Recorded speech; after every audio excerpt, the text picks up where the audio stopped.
সাদা কালো ভেলকিবাজি, বিষের বোতলে মধুর লেবেল, মদের বোতলে সিরাপ, নিরাপত্তার জন্য চারদিকে শুধু আলাপ আর আলাপ। সাধুর গলায় অপমানের মালা, সন্ন্যাসীর পেটে ক্ষুধা, অসততায় ভরে গেছে সর্বদিক, মায়ের নাই মর্যাদা।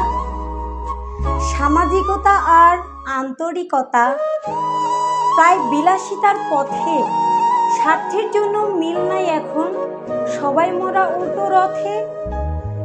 ভেতরে বাইরে বিরাট তফাৎ, কথা কাজে নাই মিল। অন্যায় অপরাধ দেখেও আজকাল হাসতে হয় খিলখিল।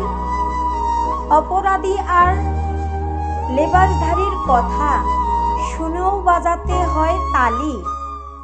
শয়তানের অন্যতম দোষর জেনেও তাকে আমরা ভালো বলি।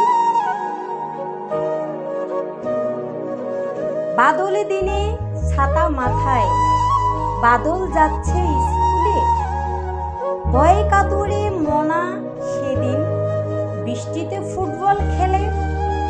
স্কুলে যেতে বাদলের মনে সদা চিন্তা থাকে, তাই তো বাদল নিজেকে পরিপাটি রাখে।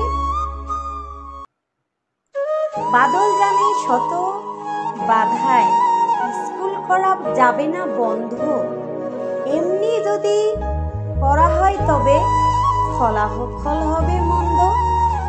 জীবন যুদ্ধে জয়ী হতে হলে পাঠে মনোযোগ লাগবে, তবেই একদিন সোনার হরিণ কাছে পাওয়া যাবে।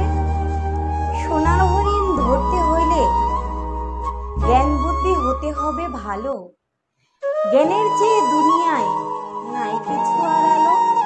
ভালো জ্ঞানের চাইতে ভালো বুদ্ধির দরকার, তাই বলি সবাই ভালো হয়ে একবার। ধন্যবাদ সবাইকে।